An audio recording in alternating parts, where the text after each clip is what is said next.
BHSC 102 प्राचीन विश्व की सामाजिक संरचना और सांस्कृतिक पैटर्न।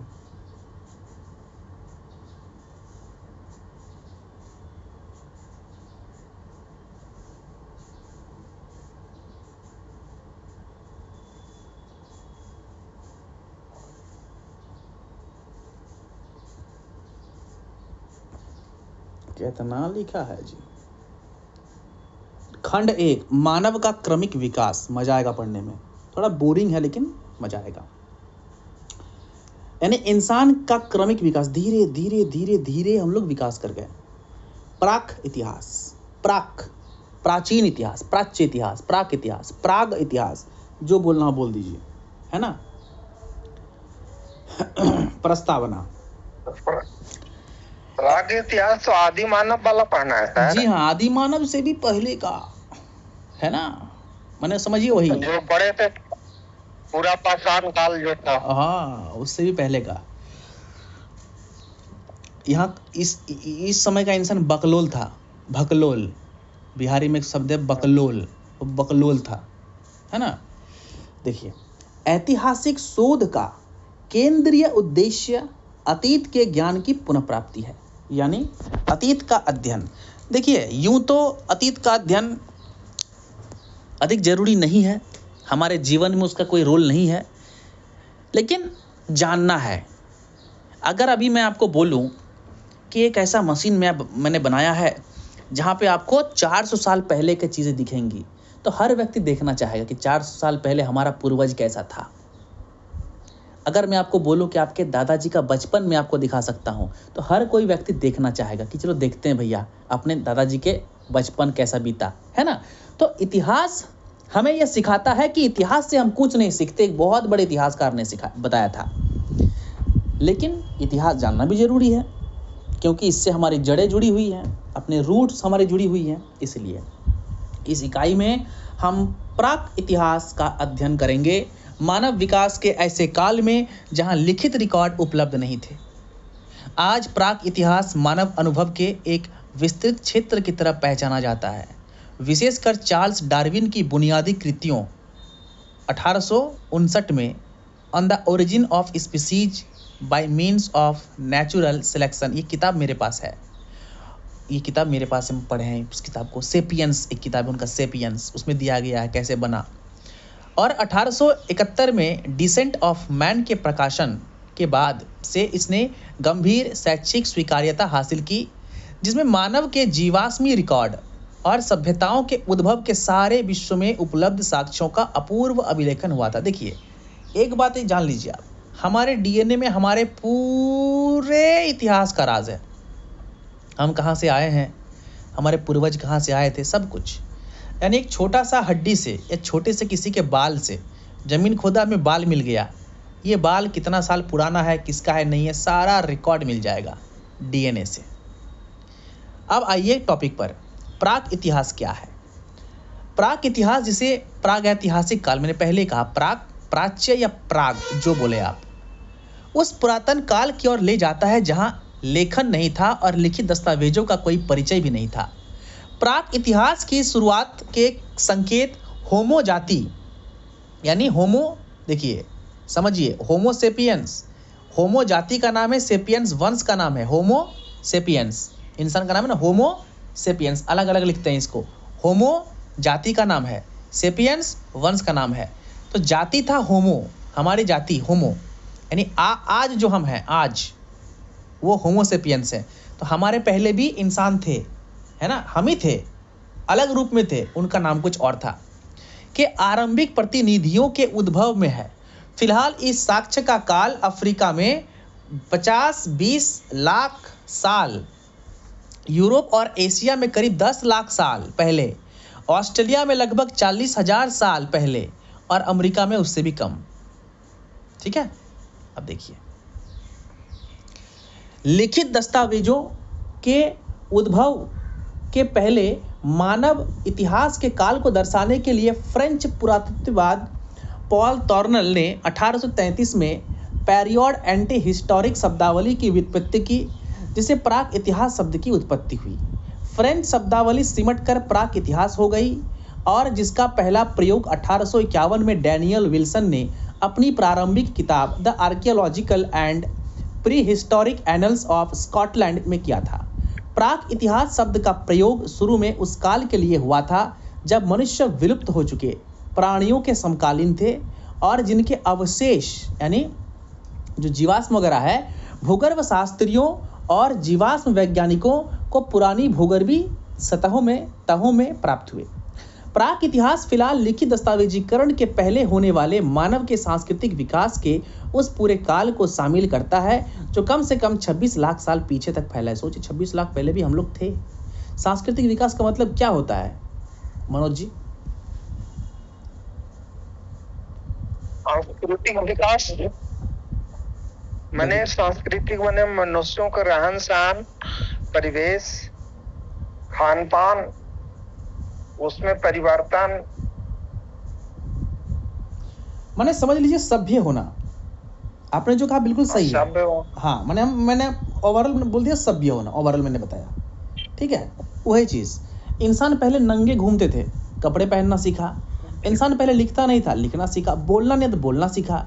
भाषा की ज्ञान हुई, लिपि का ज्ञान हुआ, पहिए का आविष्कार हुआ, आग का आविष्कार हुआ। धीरे धीरे सभ्य हुआ ना। कच्चा मांस खा रहा था, पका के खाना सीखा। नमक का आविष्कार हुआ, नमक सीखा।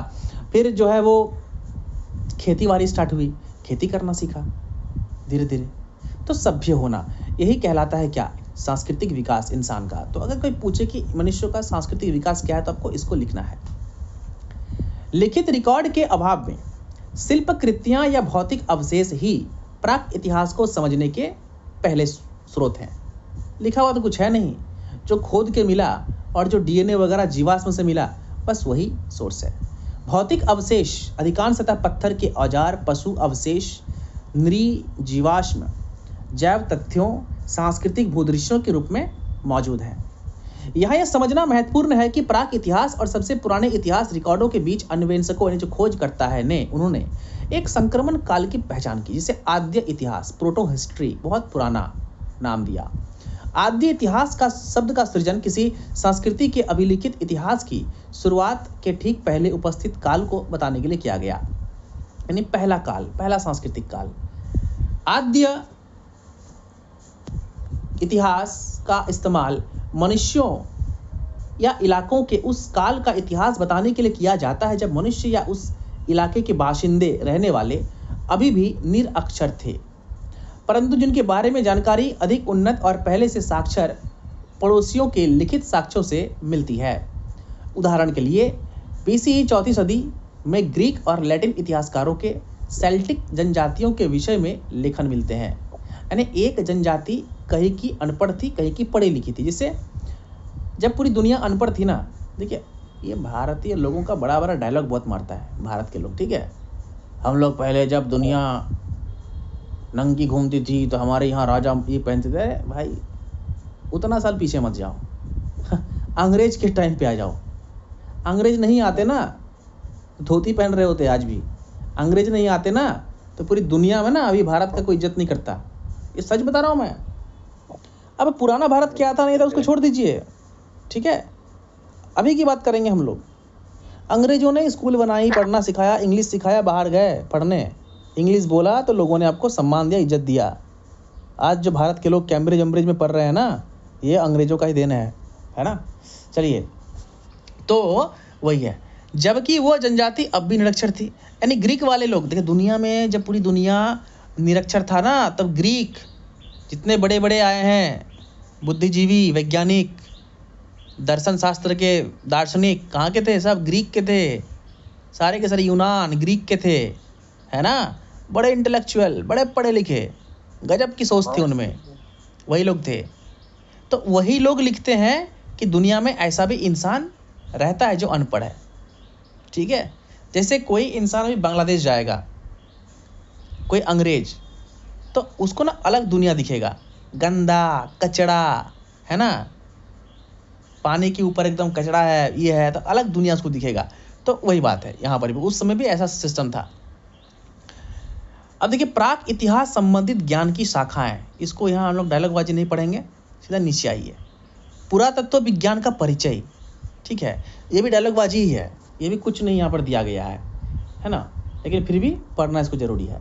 पुरातत्व विज्ञान अनुसंधान का वो क्षेत्र है जो भौतिक अवशेषों के अध्ययन के सहारे अतीत का ज्ञान उपलब्ध कराता है। प्राक इतिहास के अध्ययन की सबसे पुरानी जड़ें एंटीक्वारीज या पुरावशेष संग्रही जो थे के क्रियाकलाप में देखी जाती है, जो पुरानी चीज़ें इकट्ठा करते हैं। आज भी दुनिया में ऐसे लोग हैं। पुरावशेष संग्रहियों ने, यानी जो पुरानी चीज़ों को इकट्ठा करते हैं, 14वीं-15वीं सदी के आसपास यूरोप में पुनर्जागरण और मानवतावाद के काल के दौरान क्लासिकीय पुरातत्व विज्ञान के उद्भव का मार्ग प्रशस्त किया, यानी मार्ग रखा। उनके मार्ग पर ही फिर बहुत सारे शोध किए गए। पुरातत्व विज्ञान अतीत में पहले मानवों द्वारा निर्मित और उनके द्वारा पीछे छोड़ी गई चीज़ों के विश्लेषण द्वारा लिखित भाषाओं के अस्तित्व के पहले के समय का विशद अध्ययन करता है। पहले के लोगों का कुछ यूज किया सामान मिल गया, कोई लिपि मिल गई, कुछ मिल गया, हथियार मिल गया, उसका अध्ययन करेगा। ऐसी सामग्रियों के विशेष विश्लेषण के द्वारा यह अतीत में लोगों की जिंदगियों की झलक को दिखाता है कि पहले के लोग ऐसे जी रहे थे, ऐसा खा रहे थे, ऐसा बोल रहे थे, ऐसा कर रहे थे।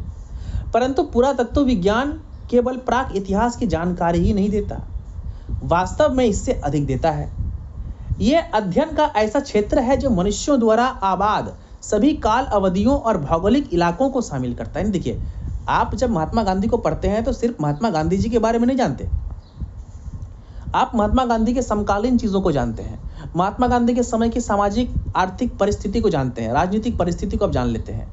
वही बात यहाँ पर है कि हम लोग प्राक इतिहास से सिर्फ पुरातत्व विज्ञान का जो अध्ययन करते हैं तो उस प्राचीन चीज़ों के बारे में नहीं जानते, उस समय की खेती बाड़ी, बोलचाल, भाषा, सामाजिक संरचना, सांस्कृतिक संरचना, आर्थिक संरचना, सब के बारे में हम लोग जान जाते हैं। शोध की पुरातात्विक प्रणालियों के विकास के साथ पुरातत्व विज्ञान जो है वो व्यक्ति, परिवार और समुदाय का जीवन का परिचय भी देता है, अभी मैंने कहा, और जो अन्यथा लिखित दस्तावेज के अभाव में अदृश्य रह जाते, यानी लिखा हुआ नहीं है। हम लोग किसी इंसान का, मान लीजिए कोई इंसान का हमको मिला, क्या हमको किसी इंसान का जीवाश्म मिला, तो उस इंसान के जीवाश्म मिला तो हो सकता है कि वो कोई आभूषण पहना हो, है ना, वो कोई आभूषण पहना हो, या हो सकता है कुछ पत्थर का आभूषण पहना, जो भी पहना हो, तो उसके उस अध्ययन से हमें लिखा हुआ कहीं नहीं है, लेकिन उसके उस जीवाश्म से हम पता कर लेंगे उस समय का जीवन कैसा था, उस समय लोग क्या खाते थे, क्या पीते थे, है कि नहीं, कोई दिक्कत।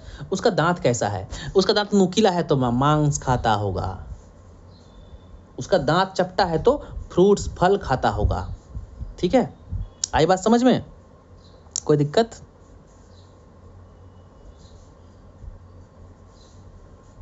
कोई दिक्कत जी, बोलिए। नहीं सर। अब देखिए, पुरातात्विक शोध के स्रोत और पद्धतियां, अतीत की शिल्प कृतियां या भौतिक अवशेष प्राक इतिहास पर पुरातात्विक शोध के प्राथमिक स्रोत हैं। एक मिनट थोड़ा सा।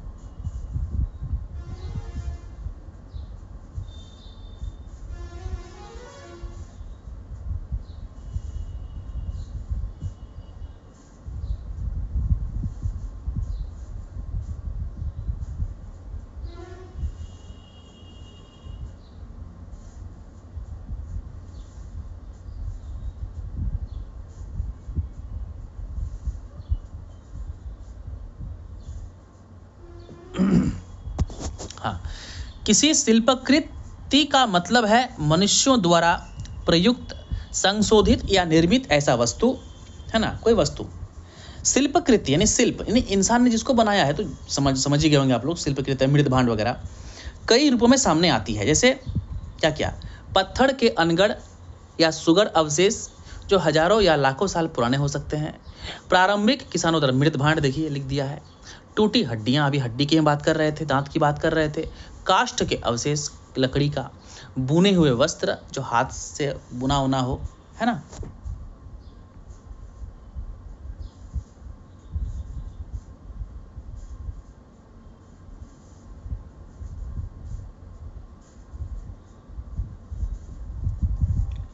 और है क्या, ये देखिए, पत्थर के औजार मिले, प्राग ऐतिहासिक काल, बहुत पहले। कहाँ से मिला है? फ्रांस में स्थित गुफा से मिला है। देखिए चित्र मिला, देखिए गाय का, है ना, ये सुअर लग रहा है, जंगली सुअर। फीचर्स, अरे यार कहाँ चला गया भाई।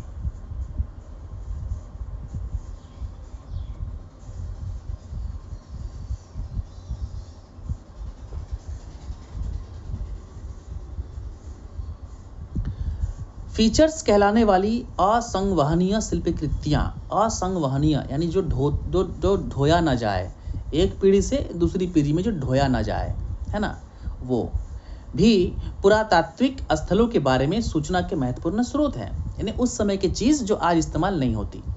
फीचर्स मिट्टी के धब्बों जैसी चीज़ों को शामिल करता है जो बताते हैं कि कहाँ किस समय भंडार के गड्ढे, कचरे का ढेर, संरचनाएं या बाड़ा आदि स्थित थे। बाड़ा मतलब बड़े बड़े किले। इसी तरह जैव वस्तु या पुरातात्विक स्थलों पर मिलने वाले नैसर्गिक अवशेष भी अतीत को समझने में पुराशास्त्रियों की हेल्प करते हैं। नैसर्गिक वस्तु मतलब वैसा वस्तु जो बहुत कम इस्तेमाल हो जिसका। जैव वस्तुओं में प्राथमिक रूप से जानवरों या पौधों के जैविक अवशेष जैसे पशु की हड्डी, परागकण, लकड़ियां शामिल होती है। ये जैविक वस्तु है, मतलब जिंदा थी कभी, जो तत्कालीन अब जमीन खोदा कहीं से जानवर का कंकाल मिला, उसका अवशेष मिला, तो वो जैविक कृति हो गई। ठीक है, आगे देखिए। किसी स्थल पर या एक या अधिक प्रकार के पुरा अवशेषों की उपलब्धता उस इलाके की प्राकृतिक संरक्षण की स्थितियों, मौसम और जलवायु पर निर्भर करती है। किसी स्थल पर प्राप्त प्रत्येक वस्तु पुराशास्त्रियों के लिए प्रासंगिक होती है, क्योंकि प्रत्येक वस्तु अतीत में मनुष्य के व्यवहार की कोई न कोई सूचना देती है। यानी हर एक चीज़ से आपको कुछ ना कुछ इन्फॉर्मेशन तो मिलेगा, चाहे वो एक कंकड़ हो या किसी इंसान की डेड बॉडी हो। खंडित रिकॉर्ड मतलब टूटा फूटा रिकॉर्ड, प्रॉपर नहीं मिला, टूटा फूटा।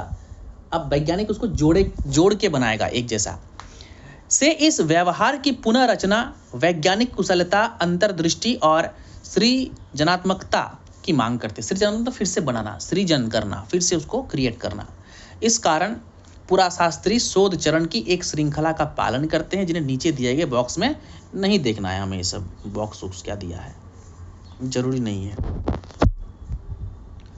ऊपर वाला भी जरूरी नहीं है, नीचे यहाँ से आइए। आज पुराशास्त्री अतीत में किसी स्थल पर मानव बसाव के प्रमाण या चिन्ह हासिल करने के लिए कई प्रकार की वैज्ञानिक पद्धतियों का इस्तेमाल करते हैं। इनमें से खोज की कुछ पुरातात्विक पद्धतियां हैं। क्या क्या चाहिए? हवाई फोटोग्राफी। हवाई फोटोग्राफी मतलब ड्रोन शॉट। ड्रोन समझते हैं? ड्रोन से शॉट लेना। ये जो देख रहे हैं ना, ये आज भी मौजूद है। आज भी ये सब चीज़ें आज भी मौजूद है।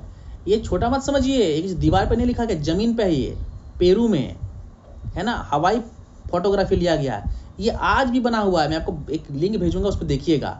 बड़े बड़े, बहुत बड़ा, हो सकता है कि लगभग ये 500-600 मीटर में बना हुआ हो ये ड्राइंग, इतना बड़ा। ठीक है, इसमें हवाई जहाज से, कैमरा से, ड्रोन से फोटो शूट करते हैं। अब ये अपने आप तो नहीं बना होगा, क्योंकि दिख रहा है कि इसमें कोई इंसान या बंदर बनाया गया है। बंदर, इंसान का पूंछ तो नहीं होगा भैया, बंदर ही होगा, है ना। तो ये बनाया गया बंदर है या कोई जानवर है, इसे इंसान नहीं बनाया है। किसने बनाया इसे? इंसान नहीं बनाया। कुछ ड्राइंग तो ऐसे हैं कि मत पूछिए भैया, एकदम जियोमेट्री टाइप का लगेगा कि उसको स्केल से, इंच से लिख के जो है मतलब ड्राइंग करके बनाया गया है, ऐसा उसमें फील होता है। ठीक है, चलिए ये समझ गए, इसमें कोई दिक्कत नहीं। ड्रोन शॉट है, हवाई फोटोग्राफी मतलब ड्रोन शॉट, और कुछ नहीं है।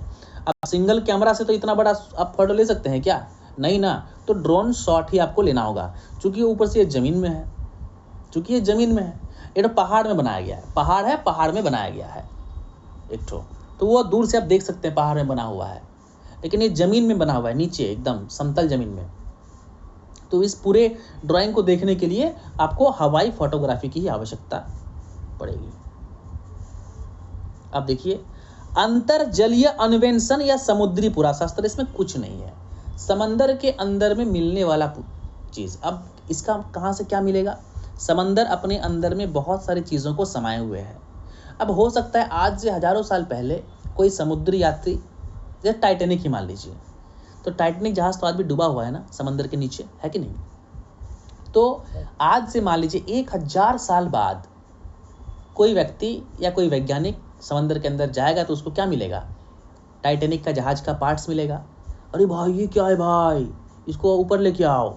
अब उसको ऊपर ले आकर चेक करेगा, भाई चेक करो कितना साल पुराना है। अरे ये तो इतना साल का है, ठीक है। तो वही चीज़, तो समंदर के अंदर से भी हमें चीज़ें मिलती है, हमें बहुत सारा चीज़। जहाज़ों के मलबे देखिए, लिख ही दिया जहाज़ों के मलबे। तो टाइटैनिक क्या था? जहाज का मलबा ही था ना।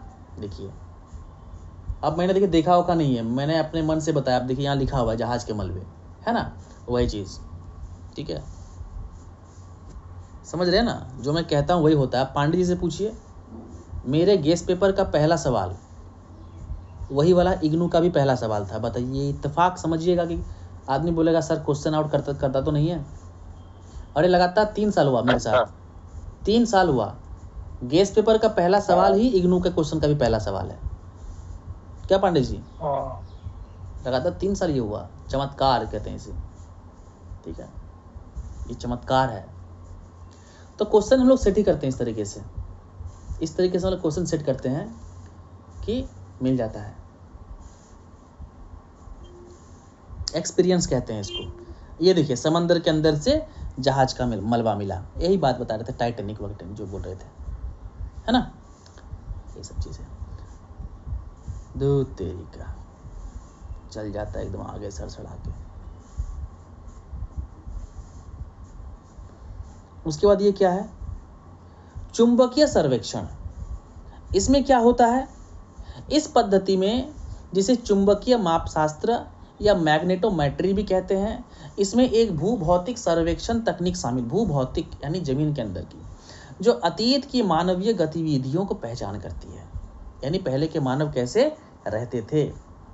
इसे मिट्टी के चुंबकीय गुणों में होने वाले दिक् विषयक स्थानिक परिवर्तन, दिशा और विषमताओं के मानचित्र के जरिए किया जाता है। इस तकनीक का इस्तेमाल घास भूमि, फसली खेतों और भूमि के मतलब मिट्टी की जांच, समझ लीजिए। किसकी जांच? मिट्टी की जांच। मिट्टी की जांच से हम लोग समझ सकते हैं ना कि इस मिट्टी में आज से हजारों साल पहले खेती हुई थी कि नहीं, फसल बोया गया था कि नहीं, है कि नहीं। तो बस यही चीज़ है और कुछ नहीं है। मृदा का रासायनिक विश्लेषण। देखिए जब भी किसी मिट्टी में आप फसल लगाते हैं या कुछ दफनाते हैं तो उस मिट्टी में कुछ परिवर्तन हो जाता है। अब मान लीजिए कोई मिट्टी है, उसमें आप लाश, जैसे कब्रिस्तान की भूमि, कब्रिस्तान के ज़मीन की जांच कीजिएगा तो वो नॉर्मल ज़मीन से वो अलग मिलेगा। क्यों मिलेगा? क्योंकि उसमें लाशें सड़ जाती है उस ज़मीन में। तो उस ज़मीन में ना आपको नमक की मात्रा बहुत मिलेगी, क्योंकि इंसान का शरीर जब डिकम्पोज हो जाता है तो उसके शरीर के अंदर का नमक मिट्टी में घुल जाता है ना। तो वो चीज़, अब किसी मिट्टी की जांच करके हम ये जान सकते हैं कि यहाँ पर पहले क्या था। इसलिए आज भी आप देख सकते होंगे कि बड़ा कोई जब बिल्डर घर बनाता है, फ्लैट बनाता है या अपना खुद कुछ करता है तो पहले मिट्टी की वो जांच करता है कि मिट्टी भुरभुरी है कि क्या है। ज्योतिष को भी दिखाते हैं कि ये मिट्टी में दिखे भैया क्या है। अब तांत्रिक आगे बोलता है इस जमीन में शमशान था, कब्रिस्तान था, है ना, यहाँ घर मत बनाओ नहीं तो फ्लैट में भूत घूरेगा, है कि नहीं। यानी उस जमीन में अरे भूत नहीं होता है, मान लीजिए ना होता है, भूत नहीं होता है तो कैसे भूत शब्द आ गया बताइए? हाँ, कैसे आ गया भूत शब्द? कहाँ आया? कहाँ पे आया है? कहाँ पे आया है भूत? भूत है, होता है जी भूत। नहीं होता है, आपको नहीं पता है, भूत होता ही नहीं है। आप बड़ा जानते। चलिए आपको हम खून करते हैं, आपका मर्डर करते हैं, हम देखते हैं आप भूत बनते कि नहीं। ठीक है सर, एक्सपेरिमेंट के लिए तैयार है। फिर देखने मिला मेरे ही पीछे पड़ गई आप, बस खत्म। चलिए आगे बढ़ते हैं। उपमृदा की असंगति को पहचानना, जरूरी नहीं है पढ़ना। ध्वनि या भूकंपीय पद्धति से अवशेषण, अन्वेषण।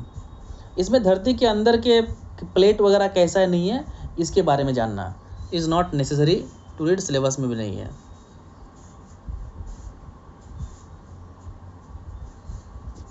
ये बहुत इंपॉर्टेंट है, बहुत ज़्यादा। काल निर्धारण, काल निर्धारण कैसे करते हैं? कोई सामान मिला, मान लीजिए जमीन खोदा, कोई सामान मिला, अब वो सामान किस पीरियड का, किस काल का, कैसे पता करेंगे? डेटिंग सर, हाँ, carbon dating sir. Very good. Carbon dating, बहुत डेटिंग होता है, सिर्फ कार्बन डेटिंग नहीं, यूरेनियम डेटिंग भी होता है। अलग अलग चीज़ों के लिए अलग, जिसमें कार्बन है उसमें कार्बन डेटिंग, जिसमें कार्बन नहीं है उसका कौन डेटिंग कीजिएगा, है ना? जिसमें कार्बन है, कार्बन डेटिंग उसी का होता है। अब जिसका कार्बन ही नहीं है जिसमें, उसका डेटिंग कैसे करेंगे यार? चलिए उसका भी पढ़ेंगे अब हम लोग। किसी उत्खनित यानी जमीन से निकली वस्तु या स्थल का काल निर्धारण पुरातात्विक शोध का अत्यंत महत्वपूर्ण पहलू है। शोध प्रक्रिया के इस हिस्से को कालांकन यानी काल का अंकन, किस काल का है, कहा जाता है। लिखित रिकॉर्डों और कैलेंडरों के अभाव में जब सही कालांकन की तकनीकें उपलब्ध नहीं थी उस समय, आरंभिक पुराशास्त्रियों के लिए बहुधा कालक्रमिक अनुक्रम का निर्धारण कठिन लेकिन जरूरी कार्यभार था। इसलिए आरंभिक पुराशास्त्रियों का मुख्य ध्यान दिक्काल के परिप्रेक्ष्य में पुरावशेषों को व्यवस्थित करना था। सालों साल पुराशास्त्रियों द्वारा किसी संस्कृति और शिल्पकृति के वास्तविक या सन्निकट मतलब उसके निकट, आसपास, लगभग 2025, लगभग 2011, लगभग यानी 9 भी हो सकता है, 2015 भी हो सकता है, आसपास के काल निर्धारण के लिए बहुत सारी तकनीक का इस्तेमाल किया गया। क्या क्या तकनीक है? वृक्षा कालानुक्रमिकी, बाप रे बाप, क्या बोला है? डेंड्रोक्रोनोलॉजी, है ना? अब देखिए क्या है ये। यह पद्धति वृक्षों में प्रतिवर्ष बढ़ने वाले छल्लों की संख्या और जलवायु के कारण उनकी मोटाई में होने वाले परिवर्तनों के विश्लेषण पर आधारित है। ये समझिए क्या? कुछ नहीं है, देखिए समझिए, ध्यान से समझिए, इसको समझाते हैं। ये भैया क्या है? ये है वृक्ष। क्या है ये पेड़ है ना? अब देखिए, इस पेड़ को अपन ने काटा, मान लीजिए अपन ने काटा भैया, तो अब ये क्या हो गया? वृक्ष से क्या बन गया? लकड़ी। क्या बन गया? लकड़ी बन गया, है ना? लकड़ी ऐसा होगा। अब देखिए लकड़ी को काटेगा तो छल्ला ऐसे गोल गोल छल्ला मिलेगा, ऐसे मिलता है। कभी देखे हैं? देखे हैं सर। Very good. नहीं देखे हैं तो पांडे जी का पेड़ कल काट लीजिएगा, है ना? काट कर देख लीजिएगा। तो ये छल्ले काल निर्धारण करते हैं। जितने ज़्यादा छल्ले होंगे पेड़ उतना ही पुराना होगा, जितने बड़े छल्ले होंगे उतना भी पुराना होगा। छल्ले कम होंगे और पतले होंगे, छल्ले तो पहली बात है 15 साल 20 साल 25 साल 30 साल तक में छल्ले होंगे नहीं, क्योंकि इस पेड़ में छल्ले बनने में बहुत समय लगता है। पढ़ेंगे उसको भी। पेड़ में छल्ले बनने में बहुत समय लगता है, ठीक है? तो ये छल्ले कहलाते हैं। देखिए समझा दिया ना कितना सुंदर से। देखिए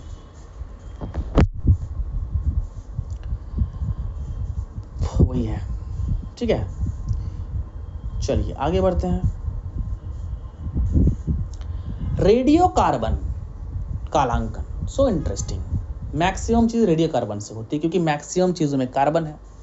कार्बन 14 कार्बन के समस्थानिक होते हैं ना, संभार ये होता है ना। कार्बन कितने ये होते हैं जी? समस्थानिक होते हैं। हाँ, कार्बन 12 कार्बन 14 दो ही तो होते हैं। चलिए उसका नाम तो भूल गए हम, जो भी है। कार्बन 14 या 14C के नाम से जानी जाने वाली यह पद्धति वैज्ञानिक कालांकन में सबसे विख्यात है। यह पद्धति पदार्थ में नए अणुओं के कॉस्मिक किरण उत्पादन पर आधारित है, जिसे रेडियो सक्रिय क्षरण भी कहते हैं। कार्बन 14 रेडियो सक्रिय क्षरण के पश्चात नाइट्रोजन 14 में बदलने से पहले औसतन 8300 साल तक रहता है। यानी कार्बन जो है वो नाइट्रोजन में बदल जाता है, उससे पहले वो कार्बन के रूप में 8300 साल तक रहता है, ये कह रहा है। और इस समय के दौरान यह सभी जीवित वस्तुओं के साथ एक ही सागर, जल और हवा में प्रवेश कर जाता है। रासायनिक रूप से कार्बन डाइऑक्साइड, जो कि हवा में कार्बन के दहन के फलस्वरूप बनता है, यानी कार्बन को जलाते हैं तब कार्बन डाइऑक्साइड बनता है, समस्त जीवन का आधार है कार्बन, और संभवतः इसी के सहारे नया रेडियो कार्बन सभी जीवों में समान रूप से प्रवेश करता है। हर बॉडी में कार्बन है। किसी पौधे या जानवर के मरने के बाद ही रेडियो सक्रिय क्षरण के सहारे कार्बन डेटिंग का उद्ग्रहण कम होने लगता है। यानी हम जिंदा है मतलब हमारे बॉडी में कार्बन बने वो कम नहीं हो रहा, बनते रहा। लेकिन जैसे मर जाएंगे तो कार्बन का क्षरण होगा, यानी धीरे धीरे कार्बन क्या होगा, खत्म होगा। अमेरिकी रसायन शास्त्री बिलियर्ड लिब्बी ने सबसे पहले रेडियो कार्बन कालांकन की इस पद्धति का उपयोग किया और अनुमान लगाया कि किसी नमूने में 14 यानी रेडियो कार्बन के आधे भाग के अर्धकाल क्षरण में 5568 साल लगता है। यानी मान लीजिए कोई व्यक्ति मर गया, उसका हड्डी मिल गया, तो उसके हड्डी में कार्बन अर्धकाल क्षरण यानी आधा कार्बन खत्म कितने साल में होगा, 5568 साल में। समझिए ध्यान से, उस व्यक्ति के हड्डी से आधा कार्बन कब खत्म होगा, 5568 साल, है ना। और ये आधुनिक शोध बताते हैं कि ये आंकड़ा एक्चुअल में 5730 मतलब 5700 समझ लीजिए। तथापि लिब्बी ने पहचाना कि 14C क्षरण दर यानी कार्बन का क्षरण और अर्धकाल जानने के बाद किसी नमूने में बचे रेडियो कार्बन की मात्रा की गणना के आधार पर मृत या जानवरों के उत्तक की उम्र जानी जा सकती है। अब एक बात मुझे बताइए, अब इस चीज़ को समझ में आया कि नहीं मुझे नहीं पता, लेकिन अभी समझ जाइएगा आप लोग। यहाँ क्या बोला गया, यहाँ बोला गया कि आधा कार्बन खत्म होने में 5568 साल लगता है ना। आई बात समझ में। तो नॉर्मली हम जानते हैं कि किसके बॉडी में कितना कार्बन होता है, नॉर्मली वो रिकॉर्ड में है। अब मान लीजिए कि कोई जीव मर गया, उसमें कार्बन बहुत था, जितना भी था। अब हमें पता है कि कितना साल में कितना कार्बन खत्म होता है, तो अब वो उस चीज़ से हमने निकाल लिया कि इसके बॉडी में इतना 5% कार्बन बचा हुआ है। अब बताइए उसका काल गणना कर सकते हैं कि नहीं कर सकते हैं, कर सकते हैं कि नहीं कर सकते हैं, यस और नो। यस। अब देखिए, अब मान लीजिए समझ में भी नहीं है, पांडे जी को मान लीजिए समझ में नहीं आया।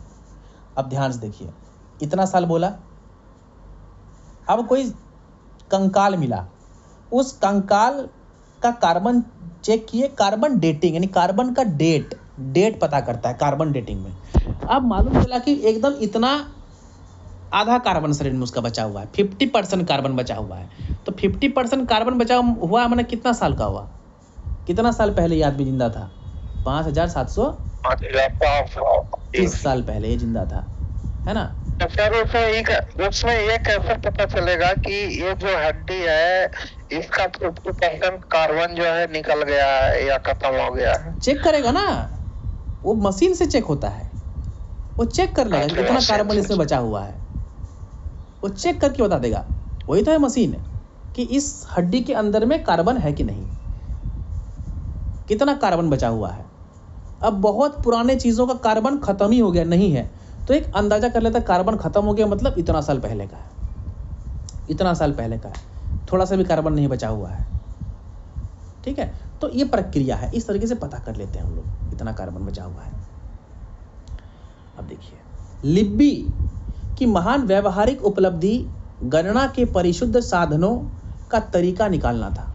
पहले तो 14C के सुराग की बहुत कम मात्रा में मिलते हैं और उस पर इतना साल बाद वो भी आधा रह जाता है। 23,000 साल बाद शुरुआती न्यून सांद्रता का भी केवल 16वां हिस्सा नमूने में बचा रहता है। 16वां हिस्सा में आधा भी नहीं, 16वां हिस्सा बचा रहता है। कभी कभार ऐसा भी होता है कि थोड़ा सा कार्बन मिल गया, 0.1%, तो मशीन उसका भी डेट बता देगा, मशीन है वो डेट बता देगा, इतना साल पहले तो था ये।